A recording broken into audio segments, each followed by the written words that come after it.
GST reduction নিয়ে কত কাণ্ড হলো, নতুন রুল হলো, তাও মাল্টিপ্লেক্সের টিকিটের দাম কমার নাম নেই। আর উইকেন্ডে তো এত বেড়ে যায় যে কি বলবো, একটু যে মুভি দেখতে যাব তারও উপায় নেই।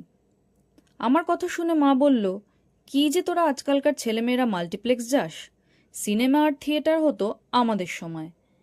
সিনেমা মানেই ছিল নন্দন, 10-15 টাকার টিকিটে ভালোভাবে সিনেমা দেখা হয়ে যেত।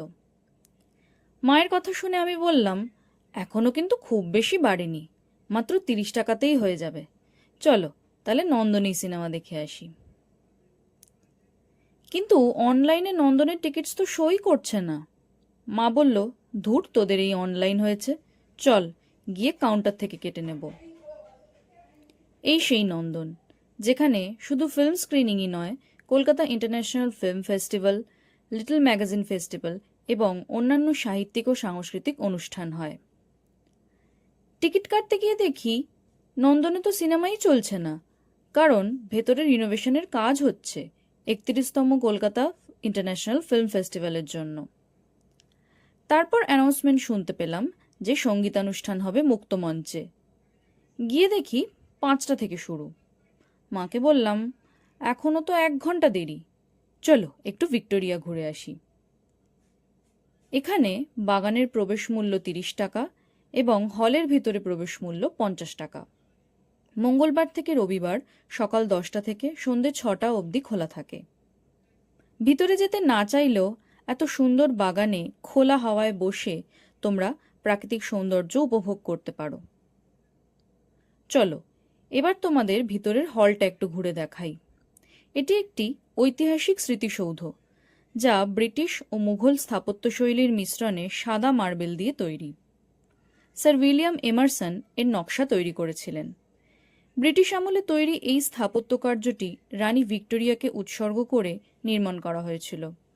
এর ভিতরে রয়েছে মোট 25টি গ্যালারি, যার মধ্যে রয়েছে মুঘল ও ব্রিটিশ আমলের বিভিন্ন সময়ের ঐতিহাসিক ও সাংস্কৃতিক নিদর্শন, পলিটিক্যাল নেতাদের গ্যালারি, রাজকীয় গ্যালারি, উল্লেখযোগ্য ব্যক্তিদের ছবি এবং আরও অনেক কিছু। এছাড়াও রয়েছে একটি অস্ত্রাগার গ্যালারি, যেখানে আছে কামান, বন্দুক, ঢাল তরোয়াল ও অন্যান্য প্রাচীন অস্ত্র সম্পর্কিত তথ্য। নতুন কলকাতার ইতিহাসও কিন্তু এই হলে জায়গা করে নিয়েছে। দেখতে দেখতে সন্ধে হয়ে গেল। মা বলল, আর সাংস্কৃতিক সঙ্গীতানুষ্ঠান দেখতে হবে না, চল একটু গড়িয়াহাটে শপিং করে আসি। সেটা দেখিয়ে তোমাদের আর বোর করলাম না। শপিংয়ের পর ভীষণ এক্সস্টেড হয়ে গেছি দেখে মা বলল, চল একটু বিড়লা মন্দিরে গিয়ে বসি। এত সুন্দর জায়গাটা, কিন্তু এখানে তো ভিডিও তোলাই বারণ। তবে আই বিলিভ কিছু জায়গায় ফটো ভিডিও প্রোহিবিটেড থাকাই ভালো।